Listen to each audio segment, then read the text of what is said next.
I just wanted to share a couple of thoughts about that with you.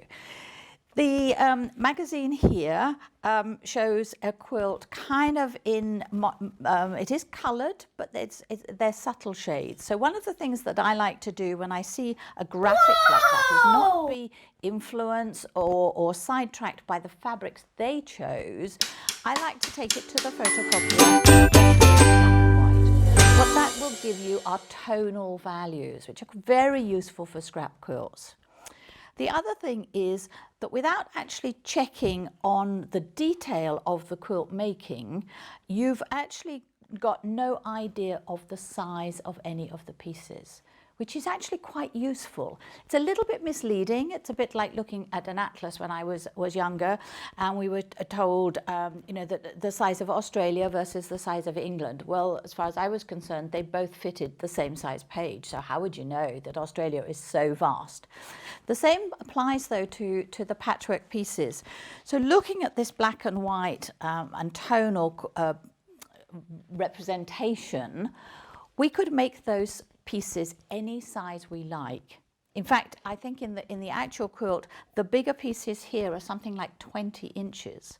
But when I looked at this, I thought this would make a wonderful block here, maybe 10 inches, 12 inches, small 8 inches. And you can easily do that with very simple numbers. So I've taken this as my inspiration, and I've scribbled all over my working copy by taking this block and just deciding what size I want it finished. So here's my example. The quilt in front of me, I think, used 4-inch pieces, but let's think about if this big square was 10 inches, then this is a half, so that's 5 inches. This has then been divided again, so that's 5 inches by 2.5.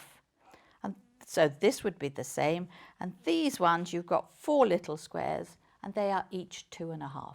So how easy is that?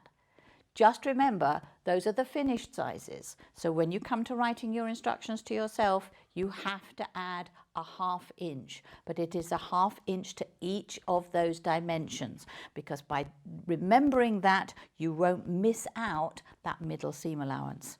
So looking at the little quilt in front of me, you can see I've really raided my scrap drawer. They were 4-inch finished units, so this was cut 4.5. These little guys are 4.5 by 2.5 cut, so 4 inches by 2 inches, and some little 2-inch squares, so those were cut 2.5. So I hope that'll give you a little bit of inspiration to rethink sometimes somebody else's graphic design.